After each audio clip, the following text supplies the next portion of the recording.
వచ్చిపోయే డబ్బు కోసం చచ్చిపోయేదాకా తోడుండే బంధాలని వదులుకోకండి. దీని తర్వాత ఒక పెద్దయిన ఒక వీడియో చేశాడు, చూసి లైక్ చేసి షేర్ చేయండి. హరహ ఓం. అందరికి నమస్కారం. చిన్న కథ, మంచి సందేశం. 2 ఘటనల గురించి కొంత ఆలోచిద్దాం. ఈ 2 ఘటనలు వాస్తవంగా జరిగింది. మీరు ఇంటర్నెట్లో కొడితే 2 ఘటనలు వస్తాయి. ఒకటి తెలుగు పేపర్లో వచ్చింది, ఒకటి హర్యానాలో జరిగింది. నెట్లో కొట్టి చూస్తే 2 మీకు ఒరిజినల్ ఇన్ఫర్మేషన్ దొరుకుతుంది. ఏం ఘటన? హైదరాబాద్లో కొన్ని సంవత్సరాల క్రితము అక్కడ బంజారా హిల్స్లో ఒక ఇంట్లో, పెద్ద ఇల్లు, అక్కడ బంజారా హిల్స్ లో అంతా కోట్యాధిపతులు వాళ్ళు ఉండే ఏరియా. అక్కడంతా గుంపు చెట్లు, ఒక్కొక్క ఎకరా, హాఫ్ ఎకరాలో ఇండ్లు ఉంటాయి. అక్కడ ఒక దొంగ ఒక ఇంటికి దొంగతనానికి పోయి వెనక్కి వాకిలితో నుంచి లోపల ఇంట్లో పోయిండు. చూస్తే అక్కడ ఆశ్చర్యం ఏమిటంటే, ఒక మంచం మీద ఒక ముసలాయన పడి చనిపోయిండు. కింద కూర్చుని దగ్గరనే ఒక ఆడామె చనిపోయింది. వాళ్ళిద్దరూ భార్య భర్త ఉండొచ్చు అని అనుకున్నాడు. దగ్గర పోయితే వాసన. వాడు ఏదో దొంగతనం తీసుకుని తామాలు తీసుకుని వెళ్ళిపోయాడు. నాకేం చేసేది ఉంది ఏమన్నా కానీ. 2 నెలల తర్వాత మళ్ళా వానికి ఎక్కడో దొంగతనం చేయాలంటే అక్కడ తిరిగి మళ్ళా అదే ఇంట్లో లోపల చూరిండు. చూస్తే ఆశ్చర్యం, ఆ డెడ్ బాడీలు అట్లే పడ్డవి, అన్ని పురుగులు తినిపోతే అక్కడ ఓన్లీ స్కెలెటన్ ఉంది, ఓన్లీ ఒక ఎముకలు కనిపిస్తున్నది. అప్పుడు ఆయన ఫోన్ చేసి చెప్పిండు, పోలీసులకు చెప్పిండు, నేను ఒక దొంగను సార్, ఇక్కడ ఉండే ఈ మాదిరిగా జరిగింది. 2 నెలల క్రితం 2 ముసలోళ్ళు చనిపోతే అదే ఇంటికి మళ్ళా దొంగతనం పోతే వాళ్ళ బాడీలంతా స్కెలిటన్ మాత్రం ఉంది, ఎవరు చూడలేదా? ఏం పరిస్థితి చూడండి. 2 నెలల వరకు వాళ్ళకి బంధు పరివారము అంత హైదరాబాద్ లో ఉండి ఎవరు మాట్లాడలేదు, ఎవరు ఇంటికి రాలేదు, ఎవరు ఫోన్ చేయలేదు. 2 కొడుకులు అమెరికాలో ఉన్నారంట. ఏదో మాదిరిగా వచ్చిండ్రు, తర్వాత అదెంత కర్మకాండ అయింది, ఏదో చేసిండ్రు, సరిపోయింది. ఈ విషయం అక్కడికే సబ్జెక్ట్ క్లోజ్.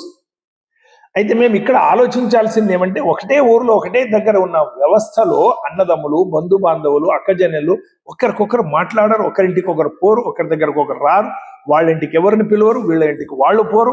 ఈ మాదిరిగా సంస్కృతి అయిపోయింది. కేవలంగా తాను, తన భర్త, తన భార్య, తన పిల్లలు హాయిగా తినాలి, కూర్చోవాలి, పెద్ద ఇల్లు ఉంటుంది, కారు ఉంటుంది, పైసలు ఉంటాయి విపరీతంగా, ఆరోగ్యం బాగుంటుంది, ఇంట్లో వంట చేసేటోళ్ళు ఉంటారు, రకరకాల వంటలు తింటారు, టీవీలో ప్రోగ్రామ్స్ చూస్తారు, పేపర్స్ చదువుతారు, కుక్కలు సాకినరు, కుక్కలతో తమ ప్రేమ పంచుకుంటారు, అయిపోయింది జీవితం, చచ్చిపోతారు.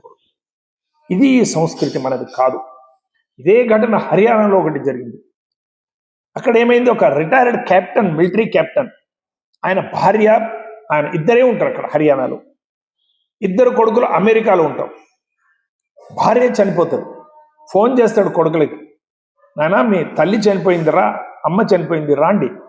2 కొడుకులకు ఫోన్ చేస్తాడు. ఒక కొడుకు మాత్రం పెద్దోడు వస్తాడు, కర్మకాండ అంతా జరుపుతాడు, ఇంకా రిటర్న్ పోవాలి తొందరగా. నాయనా నేను ఎల్లుండి పోతున్నా, నా టికెట్ అయింది. సరే నాయనా పోయిరా. అరే అమ్మ చనిపోయేటప్పుడు చాలా నీ తమ్ముని జ్ఞాపకం చేస్తుండేరా, చిన్నప్పటి నుంచి నీకు తెలుసు కదా తమ్ముని మీద ఎక్కువ ప్రేమ. అమ్మ చనిపోయేటప్పుడు కూడా వాని పేరే నోట్లో వచ్చిందిరా, వాడిని చాలా తలుచుకుని చనిపోయింది, తమ్ముడు వచ్చింటే బాగుంటుండే అని తండ్రి చెప్తాడు పెద్ద కొడుకు దగ్గర. ఆ పెద్ద కొడుకు చెప్పిన ఉత్తరం చూడండి, మీ కళ్ళు కూడా నీళ్ళు వస్తాయి.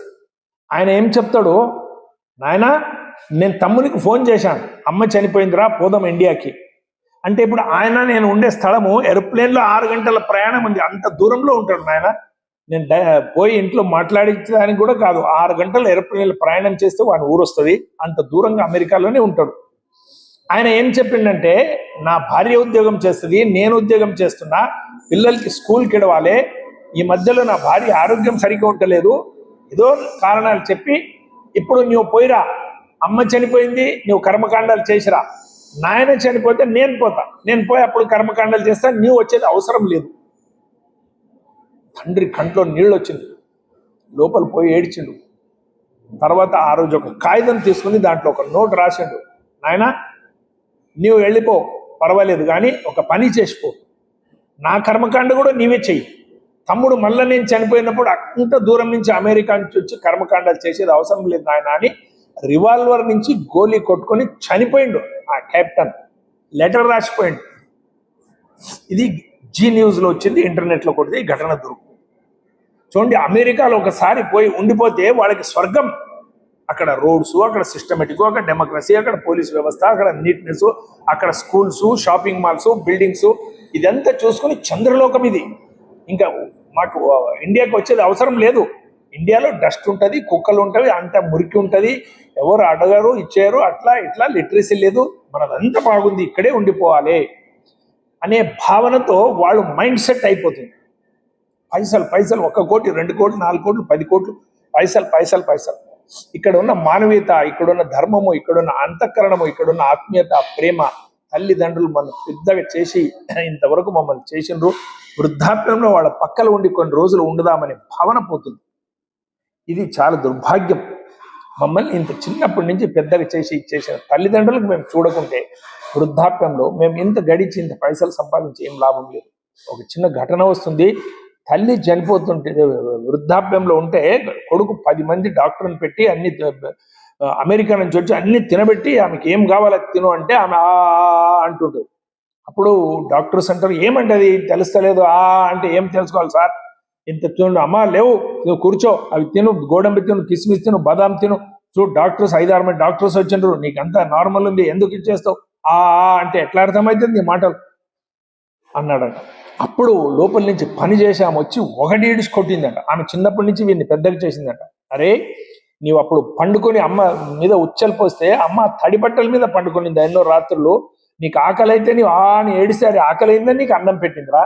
ఇప్పుడు ఆమె చనిపోయేటప్పుడు అంటే నీకు భాష అర్థమైతలేదా, పక్కన కూర్చో, నెత్తి మీద చేయాడి, అమ్మకు ఒక ముద్ద నోట్లో పెట్టు, అంత అర్థమవుతుంది అని చెప్తుంది. కంట్లో నీళ్ళు వస్తావు వానికి, అయ్యో నేను పొరపాటు చేసిన అని చెప్పి పక్కన కూర్చొని మళ్ళీ తినబెడతాడంట.